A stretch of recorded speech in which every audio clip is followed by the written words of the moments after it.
Welcome back to another episode of Stand on Guard. I'm your host, David Krayden. Yeah, we haven't been around too much the last couple of days, but I've got something for you today that I think you might going to like. We'll be right back with that. So we are in a very precarious position in this country. We need political change, but we also need the resolve to resist.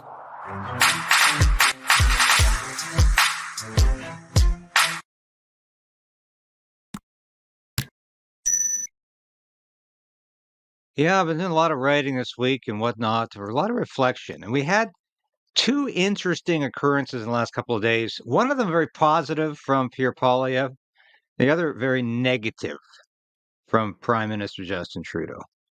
And I'm going to get into those right away. But before I do, please ring the bell, as my dear cat Sasha always reminded you. And like this broadcast, subscribe if you haven't done so already. We are steadily approaching 20,000. I know that's peanuts compared to some of those folks out there, but we're proud of it because I didn't expect to be here when I started this about a year ago. But it's been a grand journey. It's been a hell of a good time. Speaking truth, and that's why we're here. So, yeah, I appreciate the fact that so many of you out there are appreciating the work we're doing. And so I want to show you a clip, first of all, from Pierre Poilievre. And no, I'm not here to boost Pierre Poilievre's electoral fortunes. I think he's going to win the next election. I think it's going to be a better choice than Justin Trudeau. But I'm in nobody's pocket, no politician's pocket. I have issues with Pierre Poilievre. I salute the work of Maxime Bernier, the leader of the People's Party of Canada. I wish he was in the House of Commons right now. And I have a lot of people out there who somehow think I say too many nice things about Pierre Poilievre. When he says something good, I'm going to applaud, okay? Yeah, I will. And he's saying something good right here. Let's have a listen to this. This should be exclusively for females, not for biological males. You asked if I introduced legislation on that. A lot of the spaces you described are provincially and municipally controlled. So it is unclear what federal legislation would reach federal legislation would have to change them. But obviously, female sports, female change rooms, female bathrooms should be for females, not for biological males. I think we'll get to Trudeau in a minute there. But I don't want to say this is a hugely courageous thing to say, although in politics today, I'm sorry it is. We live in an insane world. Well, there are people out there who think there are dozens of genders. There are people out there who do not think there are only two genders. There are people out there who really believe biological males should be in the same change room as little girls or women, or should be in prison cells with women, or should be in women's shelters with women. And Pierre Poilievre saying, no, that's BS. No, this is not right. And we know this. You know, trans people can do their thing, but it's not doing their thing when it impacts biological women and puts them in a difficult space position. Now that's just fact of life. That's just the raw facts here. And we have to acknowledge that. And I'm glad Poilievre is finally actually saying commonsensical things. I'm glad he's saying that. I know sometimes it's difficult for him to broach this particular subject matter and the whole LGBTQ thing, because once you do, you've got idiots like Justin Trudeau defaming you as being hateful. And that's exactly what Justin Trudeau is going to do in this clip that I'm about to show you. But I think it's extremely relevant, and it's extremely important that at least Poilievre has been able to say this. And let's listen to what Trudeau had to say. First of all, this is after a news conference in Edmonton where he touted his housing initiatives, which of course are all nonsense. The homelessness and the housing crisis is escalated since he's been prime minister. He's doing nothing except bringing in obscene numbers of illegal immigrants and legal immigrants when we can't house them and we can't give them jobs. That's been his major response to the housing crisis, is to create one. But here he is. He couldn't resist. He couldn't resist saying how much he supports all those people that Pierre Poilievre's kicking around. Well knows my stance on standing up for minorities and being there for the LGBT community. The question, I think... Just a minute. I got to stop him there. All of this about him standing up for minorities, does that include a lifetime, an adult lifetime of doing blackface routines? You know, I'm so sick of your hypocrisy, Justin Trudeau. I'm so sick of it, and you get away with it. And you have such audaciousness. You have such gall. You can stand there in front of a reporter and claim that everybody knows I stand up for minorities. Well, everybody knows you did blackface so many times you can't remember how many times. So don't give me this, but I'll shut up for a while. Asking is, why has the right suddenly decided to attack the LGBT community? Danielle Smith just brought forward some of the most difficult policies against vulnerable youth that the country has ever seen. And I heard Mr. Poilievre went off against the LGBT community again this morning. All right. What are these most difficult policies? Saying that a 12-year-old can't be chemically castrated? That a 12-year-old can't just go and get a sex change without at least considering it or telling their parents about it? Don't give me this balderdash that you are concerned about trans rights or you're concerned about the safety of children. There's nothing safe about having a sex change operation at 12 and regretting it when you're 13. And there's nothing safe about getting on hormone blockers for the rest of your life. These drugs are potentially very dangerous, and it means a lifetime on these particular substances. Now, you don't care about safety. All you care about is identity politics. Continue. And one might wonder why this is the theme that right-wing politicians are trying to stir up as much as possible. For me, it's fairly obvious that they don't want to be talking about housing. They don't want to be talking about bringing in more competition in the grocery sector as we are as a government. They don't want to be talking about how Alberta continues to sit on hundreds of millions of dollars that the federal government has sent Alberta for childcare, while childcare providers are having to do rolling strikes and not able to deliver the childcare that parents are counting on. These are the things that we are focusing on, the things we are fighting for every day. So let far-right politicians pick fights with trans kids. Shame on them. And of course, as a government, we're going to be there to protect our most vulnerable. But let's not allow them to successfully deflect from the fact that they have no plans to deal with the real issues facing Canadians right now. Actually, Pierre Poilievre did put out a very informative video on the housing crisis. So I don't see much coming out of your government on the housing crisis, except the usual inability to take responsibility for your own actions and decisions. And shame on you for having such a big mouth and for nothing ever coming out of that mouth that makes any substantive sense. You just repeat your own script, your own talking points. And I don't think many people are falling for it anymore.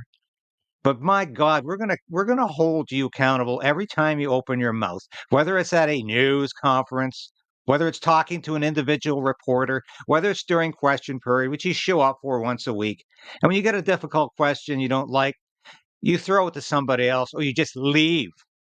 You just leave. That's what you're doing.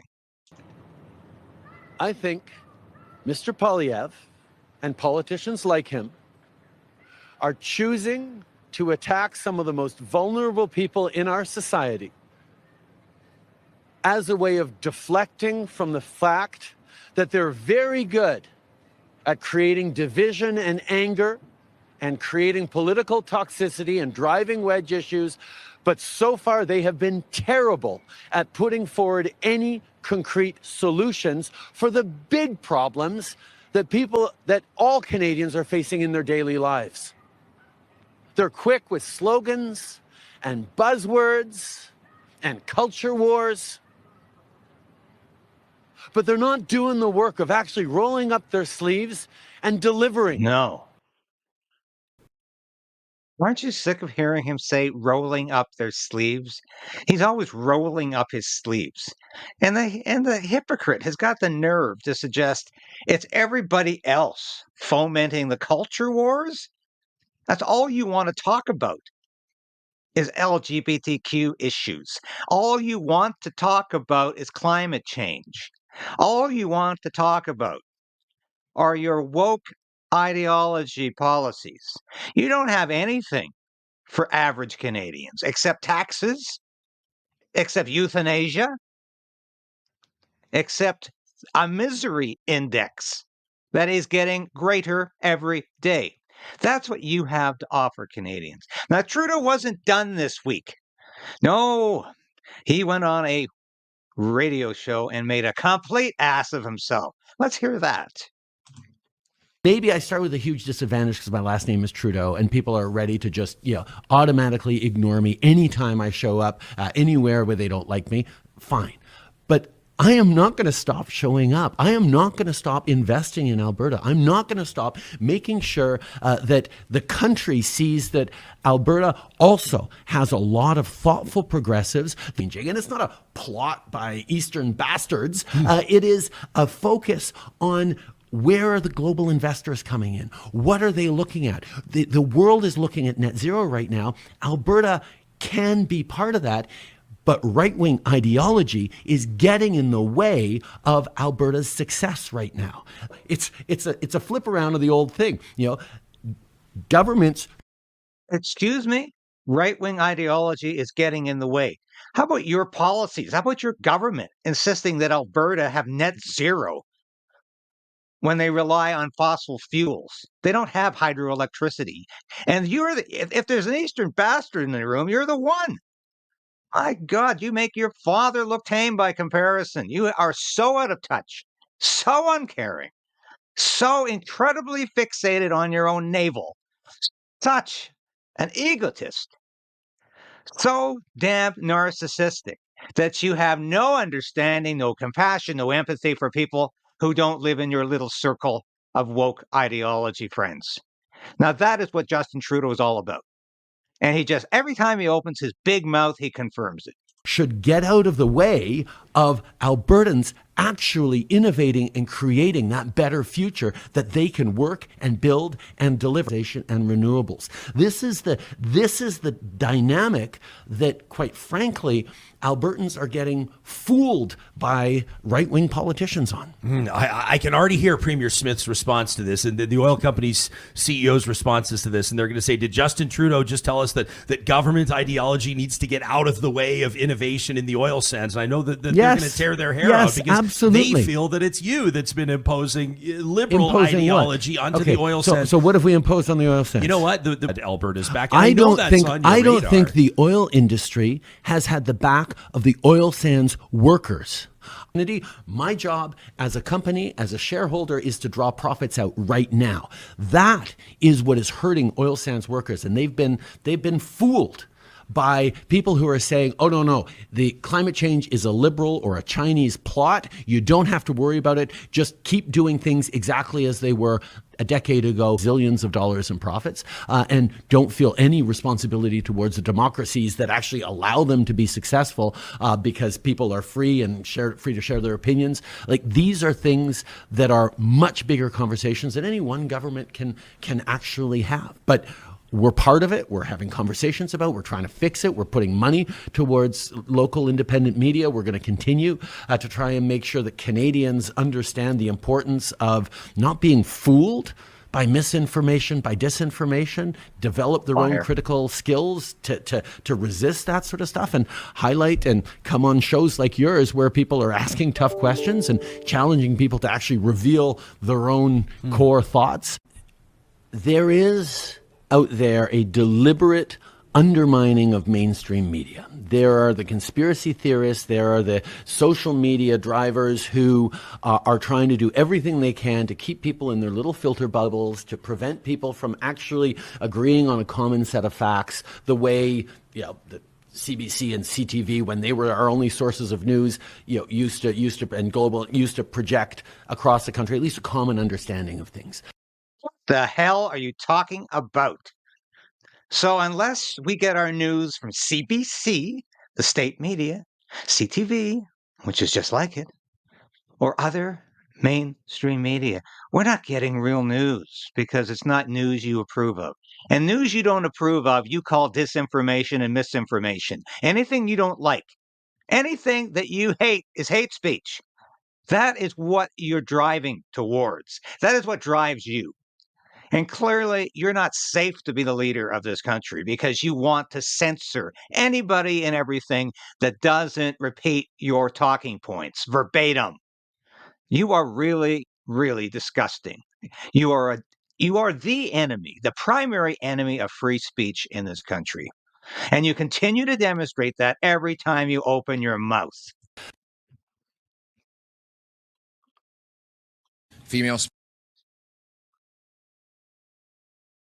So let's have a look at this, for instance. We see that this is what Trudeau's gearing towards. We know that the Online Safety Act has already passed in Great Britain, in Australia, and a version of it has gone through the European Parliament. The United States is also grappling with this issue. In Canada, I understand it's imminent. This bill will be introduced by the spring. That's less than 3 weeks away. So if you think this can't happen here, just listen to Trudeau every time he opens up his mouth. And that's what he's all about. Now, what did Danielle Smith have to say about that? The fact that Justin Trudeau came out to Alberta, he didn't even let the Premier of Alberta know he was in town. He had no interest in meeting with her.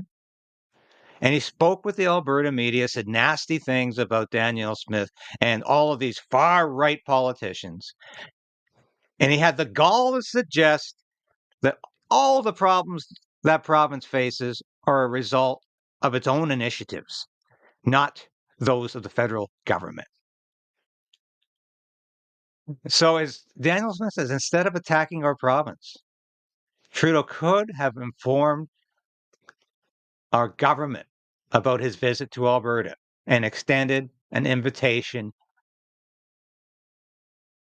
to discuss things. And he didn't do that, did he? No, he didn't even acknowledge that. And of course, get this from CBC here. He asked Graham Thompson, I asked the PM why he didn't meet with Premier Smith today. And Trudeau, of course, said, well, she didn't ask for a meeting. So it's not incumbent upon the Prime Minister to do that? And as I said in my response on X, does this make sense? Do you believe that it is up to the Premier to get the meeting organized? Did you have a follow-up question? Well, of course you didn't. No, of course you didn't. Oh. So that's how Trudeau spent his week. Of course, they weren't they weren't in the House this week. It was another break week. Like that's the last thing they needed. Because as I said earlier this week, the Conservatives had Trudeau against the wall for the Arrive Can scandal. And they were just coming in when the House was on a break again. So the House is back next week. We're going to see what's going on. We're going to see how Trudeau tries to change the channel, tries to change the subject. Again, he does that with great frequency. It'll be all about climate change, yes, and probably Ukraine, yes, and how important it is to send more billions to Ukraine. Those are his two favorite issues. When, of course, he's not talking about other socially contentious ones that he blames the Conservatives for bringing up. So we'll see what happens. We will see what happens next week when the House resumes. But this is how Justin Trudeau spent his week, fomenting division that he claims everybody else is doing. That's what he's best at. Because divided we fall, and divided he stands. He will continue to win elections as long as he divides Canadians on the basis of every possible subject matter he can find. And that's what identity politics is all about. And that's why he's thrived with identity politics. And he can't preach anything else. So thanks for watching today. Please watch our message at the end, where we ask you to help the station out. And I thank you for all of you who have already done that. And I'm going to just put the short version on today. Thanks again. Thank you for watching this episode of Stand on Guard and being a part of the Krayden'S Right channel. If you've watched this episode to this point, you've watched it all. And that's really important for a small station like this. We always say subscribe, hit the bell, be a part of the Krayden resistance. Resolve to resist. That's what we're doing. And if you become a subscriber, if you're a supporter of this station or a member through Substack, through YouTube, and now you can be a local as well, that's so important to us because I couldn't do this without you. I made a decision to become an independent journalist about a year ago because I wanted to bring all of my experience in the military, in journalism, to you. I don't promise anything I can't deliver. I don't offer clickbait. I offer truth. The truth is out there, and it's my job to bring that truth to light and to you. Thanks for being a part of the Krayden'S Right resistance, and we'll